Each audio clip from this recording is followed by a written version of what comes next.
ಧಿಕ್ಕಾರ ಧಿಕ್ಕಾರ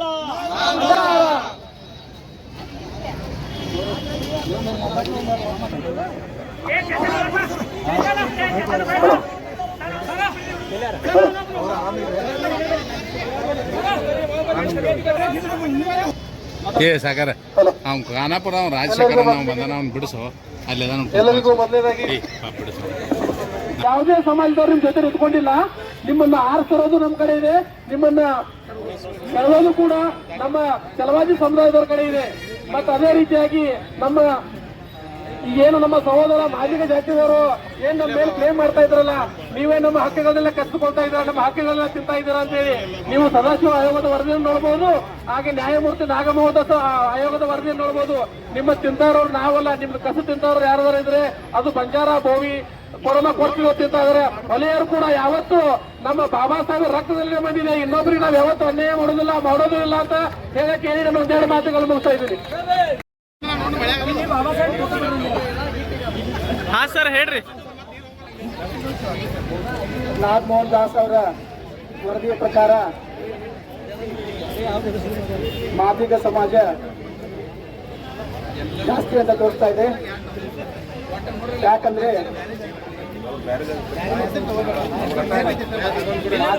ಮಾದಿಗ ಸಮಾಜ ಒಂದೇ ಇರೋದು. ಹೊಲೆಯಲ್ಲಿ ಚಲವಾದಿ ಸಮಾಜ, ಹಿಂದೂ ಹೊಲೆ, ಹಿಂದೂ ಮಹಾರ್, ಇವು ಮೂರು ಸಮಾಜವನ್ನು ಕೂಡಿದಾಗ ಚಲವಾದಿ ಸಮಾಜ ಆಗುತ್ತೆ. ಅದಕ್ಕಾಗಿ ಚಲವಾದಿ ಸಮಾಜ ದೊಡ್ಡದಿದೆ, ಆ ಪ್ರಕಾರ ಮಾಡಿದರೆ ಒಳ್ಳೆಯದು.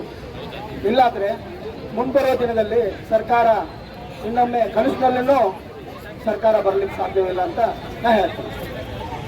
ಕರ್ನಾಟಕ ದಲಿತ ಸಂಘ ಸಮಿತಿ ಅಂಬೇಡ್ಕರ್ ಜಿಲ್ಲಾಧ್ಯಕ್ಷ ಮಾದೇಶ್ ತಲ್ವಾರ್. ನಮ್ಮ ಸರ್ವೆ ಪ್ರಕಾರ ಇನ್ನೂ 38 ಲಕ್ಷ ಪರಿಶಿಷ್ಟ ಜಾತಿ ಜನರು ಸರ್ವೆಯಿಂದ ಹೊರಗುಳಿದಿದ್ದಾರೆ. 38 ಲಕ್ಷ ಜನ ಸರ್ವೆಯಿಂದ ಹೊರಗುಳಿದಿದ್ದಾರೆ. ಈ 38 ಲಕ್ಷದೊಳಗೆ ಹೆಚ್ಚಾನೆಚ್ಚು ಸಂಖ್ಯೆಗಳು ಬಲಗೈ ಸಂಬಂಧಿತ ವಲಯ ಸಮುದಾಯಕ್ಕೆ ಸೇರಿದಂತ ಜನ ಅದರ. ಇವತ್ತು ಸರ್ಕಾರಕ್ಕೆ ಏನು ವರದಿ ಸಲ್ಲಿಸಿದೊಳಗ ಬಲಗೈಗೆ ಸಂಬಂಧಿಸಿರ್ತಕ್ಕಂಥ ಜಾತಿ ಪರ್ಯಾಯನ ಎಡಗೈ ಗುಂಪಿಗೆ ಸೇರಿಸಿರ್ತಕ್ಕಂಥದ್ದು. ಜಾತಿಯೇ ಅಲ್ಲದೆ ಇರದೇ ಇರತಕ್ಕಂಥ ಆದಿ ದ್ರಾವಿಡ, ಆದಿ ಕರ್ನಾಟಕ, ಆದಿ ಆಂಧ್ರ ಜಾತಿಗಳು.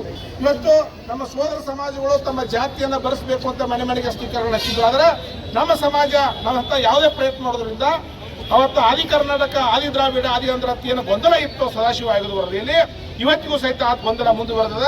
ಅವ್ರಿಗೆ ಪ್ರತ್ಯೇಕವಾಗಿ 1% ಮೀಸಲಾತಿಯನ್ನ ಏನು ಬಳಸಿದಾರ, ಅವರು ಮನೆಯ ಸಮುದಾಯಕ್ಕೆ ಸೇರಿದ್ರಿಂದ ಬಲಗೈ ಪಂಗಡಕ್ಕೆ ಸೇರಿಸಬೇಕು ಅಂತಕ್ಕಂಥದ್ದನ್ನ ಈ ಎಲ್ಲಾ ತಾಂತ್ರಿಕ ಅಂಶಗಳನ್ನ ಗಮನದಾಗಿಟ್ಟುಕೊಂಡ ಈ ವರದಿ ಅವೈಜ್ಞಾನಿಕವಾಗಿದೆ. ಅದಕ್ಕಾಗಿ ನೇರವಾಗಿ ನಾಳೆ 16ನೇ ತಾರೀಕು ನಡೀತಕ್ಕಂಥ ಸಂಪುಟದ ಸಭೆಯಲ್ಲಿ ಇದಕ್ಕ ಸಂಪುಟದ ಉಪ ಸಮಿತಿಯನ್ನ ರಚಿಸತಕ್ಕಂಥದ್ದು ಮಾಡಬೇಕು. ಸಾರ್ವಜನಿಕರ ಅಹವಾಲುಗಳನ್ನ ಸ್ವೀಕಾರ ಮಾಡಬೇಕು.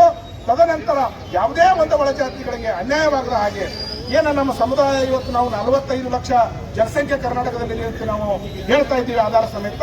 ಆ 45 ಲಕ್ಷ ಜನಸಂಖ್ಯೆಗೆ ಅನುಗುಣವಾಗಿ ಈ 17% ಮೀಸಲಾತಿಯಲ್ಲಿ 8% ಮೀಸಲಾತಿಯನ್ನು ನಮ್ಮ ಸಮುದಾಯಕ್ಕೆ, ವಲಯ ಸಮುದಾಯಕ್ಕೆ ನೀಡಬೇಕು ಅಂತ ನಾವು ಬೆಳಗಾವಿ ಜಿಲ್ಲಾ ಸಮಸ್ತ ಚಲವಾದಿ ಮಹಾಸಭಾದ ಪರವಾಗಿ ತಮ್ಮಲ್ಲಿ ಮನವಿಯನ್ನು ತಮ್ಮ ಮುಖಾಂತರ ನಾವು ಸರ್ಕಾರಕ್ಕೆ ಸಲ್ಲಿಸ್ತಾ ಇದ್ದೀವಿ.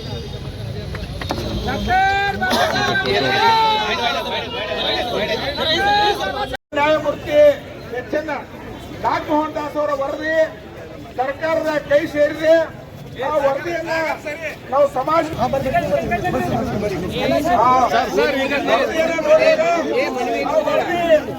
ನಮ್ಮ ವಲಯ ಸಮಾಜಕ್ಕೆ ಅನ್ಯಾಯವಾಗಿರೋದ್ರಿಂದ ಎಲ್ಲಾರು ಸ್ವಲ್ಪ ಏನ್ ಸರ್ ಇರಿ ಆ ಕಡೆ ಎಲ್ಲಾರ್ದು ಬರ್ತೈತಿ, ನೀವು ಈ ಕಡೆ ಸ್ವಲ್ಪ ಆ ಕಡೆ ಸರ್.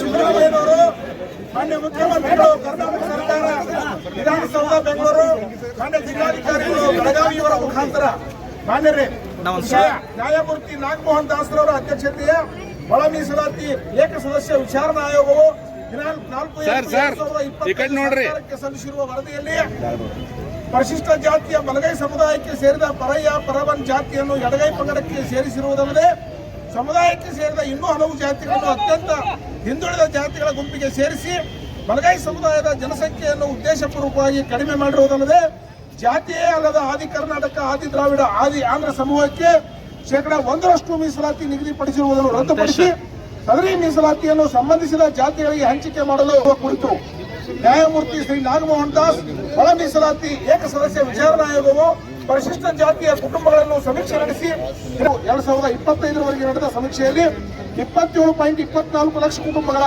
1.07 ಕೋಟಿ ಜನರನ್ನು ಸಮೀಕ್ಷೆ ಮಾಡಿದ್ದು ಪ್ರಸ್ತುತ 5